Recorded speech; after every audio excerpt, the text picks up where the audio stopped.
Hi, Christina here. So first of all, let me congratulate you for finally making the decision to quit porn for good. Once you are set free from porn, you will see how much of your life that you've truly wasted, the fabulous sex and pleasure you've been missing, and how much energy you've spent on this habit that could have been going towards things that you truly love. So let me explain what makes my methods so successful and how I use what I learned as a dominatrix and clinical hypnotherapist to untangle the complicated mess that is a porn and sex addiction. So you are probably already aware of the cycle of relapse, how you start out with so much hope and confidence that you can beat this, stop hurting people you love, stop hurting yourself, but then it builds and builds, and suddenly you're escaping in a fantasy world, obsessing over porn, and when it's over, you are suddenly in disbelief and shock that that was really you doing those things. It didn't even feel like yourself. It feels like someone is taking over your body.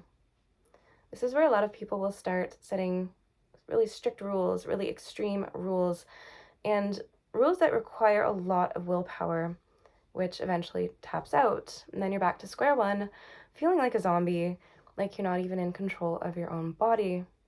But what if I told you that that is not really you, or at least a part of you that has a place yet? So this acts out and finds expression in destructive tendencies. And the kicker is this part of you is completely invisible to your conscious awareness. So let me introduce you to your shadow, the part of yourself that you don't want to look at, and that's too painful to look at, and so you don't. The part that hurts other people, the part that does destructive things that is so bad and hard to cope with that your mind will actually go into a state of denial and neglect to even see it there. So, as a dominatrix, this was exactly what I worked with. The shadow of a person is the part of them that I brought out. I invited over to play, and I brought it to life, allowing it to live out its most shocking, dangerous, weird fantasies and expressions. And you know what happened to the dark side of the self that they didn't want to look at yet? It had so much power over them and their desires. It got less scary. Light shined on it. The shadow was no longer very shadowy. And I have a lot of different approaches for bringing out this side that, if not examined, controls a person so much. So you might be wondering, how does this part of myself control me so much if I don't know it very well? And that's exactly why it controls you. Inside this shadow is a mess, a condensed ball of hurt, pain, shame, failure, and self-loathing. And the more you look at it, or the more you avoid looking at it, the more you avoid taking it out to play every now and then, and the more resistance that you have in letting it come out to see the light. And as a result, the stronger its pull. It's why addicts have all or nothing thinking, angel or devil, perfectionism or total failure, and unrestrained self-indulgence. I'm good or I'm a piece of human garbage, and I should just give up and give in. There's no middle ground.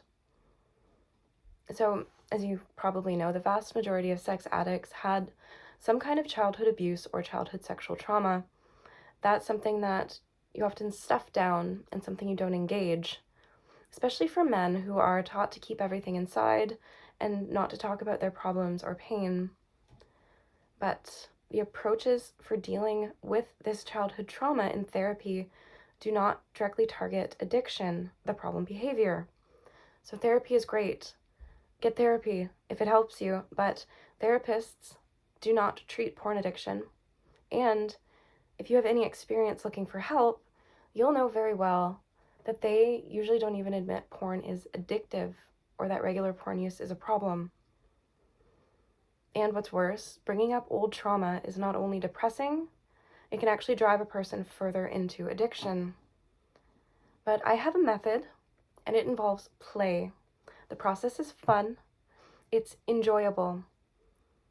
You already know that your addiction causes problems, and you already feel bad about it. You already feel ashamed about it, and that's not what I'm here to do.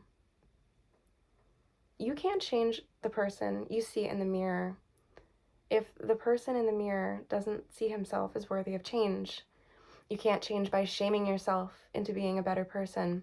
And you can't change by hating yourself either.